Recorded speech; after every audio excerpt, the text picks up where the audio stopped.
उत्तराखंड की देवभूमि की शांत वादियों में तबाही का ऐसा मंजर देखने को मिला जिसने मुरादाबाद जनपद को झकझोर कर रख दिया।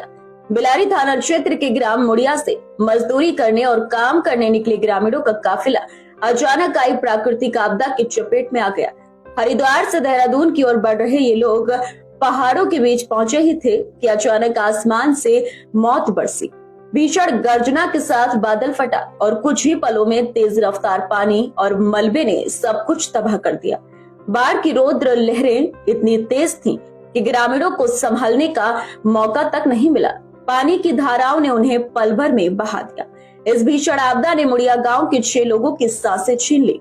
मृतकों में गांव के मदन, नरेश, हरचरण, सोमवती, हिना और किरण शामिल हैं। पानी के सैलाब ने इन्हें मौत की गहरी खाई में धकेल दिया। उनके शव भीषण संघर्ष के बाद बरामद किए जा सके। वहीं गांव के 3 लोग अब भी लापता हैं। परिजन अब उनकी सलामती की दुआ कर रहे हैं, जबकि प्रशासन लगातार खोजबीन में जुटा हुआ है।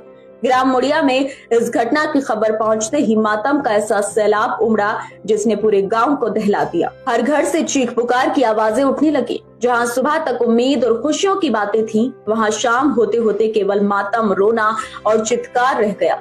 गांव की गलियों में सिर्फ आंसुओं का समंदर बह रहा है।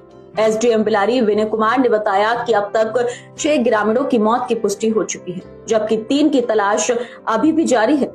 ये सभी मजदूरी करने के उद्देश्य से देवभूमि गए थे, लेकिन अचानक आई तबाही ने उनके जीवन की डोर काट दी। भाजपा नेता सुरेश सैनी ने आरोप में बताया कि मृतक सभी लेबर क्लास से थे।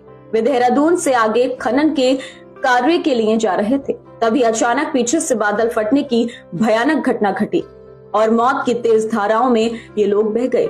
सूचना के अनुसार 6 शव बरामद हुए हैं। उत्तर प्रदेश के मुख्यमंत्री योगी आदित्यनाथ ने इस हृदय विदारक घटना पर गहरा शोक व्यक्त करते हुए मृतकों के परिजनों को 2-2 लाख रुपए की आर्थिक सहायता देने की घोषणा की है। साथ ही पार्थिव शरीर को उनके घर तक पहुंचाने के निर्देश दिए। उन्होंने अधिकारियों को निर्देश दिया कि पीड़ित परिवारों तक राहत राशि तुरंत पहुंचाई जाए। ग्राम मुड़िया का हर कोना इस वक्त शोकाकुल है। इस त्रासदी ने गांव के लोगों को अंदर तक तोड़ दिया है।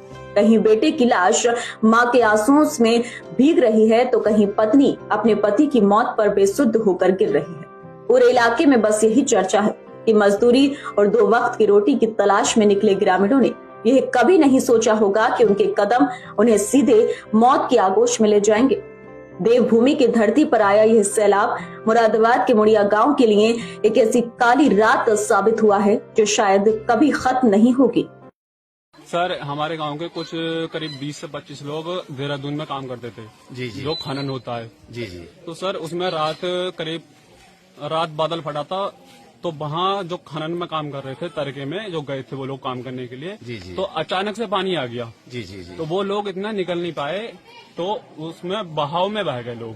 तो जिसमें अभी हमारे गांव की 6 जनों की डेड बॉडी मिल चुकी है। अच्छा। और 3 की अभी नहीं मिल पाई है। अच्छा। जिसमें 2 जने बच गए हैं, तो जो अभी हॉस्पिटल में है वो लोग। अच्छा अच्छा। हाँ, ये घटना हुई है। जी सर। अभी डेड बॉडी किसी की गांव तक अभी आई नहीं आई? नहीं, अभी नहीं आई है। अभी नहीं आई। हाँ, सुनने में आया कि उनकी 3 की पोस्टमार्टम हो चुकी है। ये असल में यहाँ के लेबर क्लास लोग थे। जी। देहरादून से ऊपर कहीं जगह है जहाँ माइन का काम होता है। जी जी। खनन का। जी। तो वहाँ काम करते थे, अचानक पानी आया तेज बहाव का। जी। और उसमें जो है ये लोग बह गए, जिसमें अभी तक ये सूचना मिली है कि 6 डेड बॉडी मिली है। जी। और 3 अभी मिलने शेष है। तो इस घटना के बाद जो ये मृतक आश्रित परिवार है, इसको लेकर आपकी कोई सरकार से मांग? इस सरकार से जो भी दैनिक आपदा में मिलना होता है वो मिलेगा। अभी साहब भी कह रहे हैं। जी जी। और जिनके नाम जमीन है जी। तो उनको कृषक जो मिलता है, जी जी। तो दोनों में से जो भी ज्यादा होता है, ऐसा नियम है कि जो ज्यादा होता है दोनों में राशि वो मिलेगी। ठीक। और भी जहाँ से प्रयास कहीं से भी मिल सकता है जी। उन परिवारों के आर्थिक लाभ दिलवाएंगे। आज एक अत्यंत दुखद दुर्घटना के क्रम में जी सर। उत्तराखंड के देहरादून जनपद में जी सर। एक नदी में यहाँ के कुछ ग्रामीण निवासी मजदूरी का कार्य करते थे। जी सर। ऊपर फ्लैश फ्लड आने के कारण कुछ लोग नदी में बहने के कारण अनफॉर्चुनेट डेथ हुई। अभी तक इस गांव से मुड़िया जैन से 6 लोगों के मृत्यु की खबर प्राप्त हुई है। 3 लोगों की अभी भी तलाश जारी है। अच्छा। जैसे ही अपडेट मिलेगा आपको अवगत करा देंगे।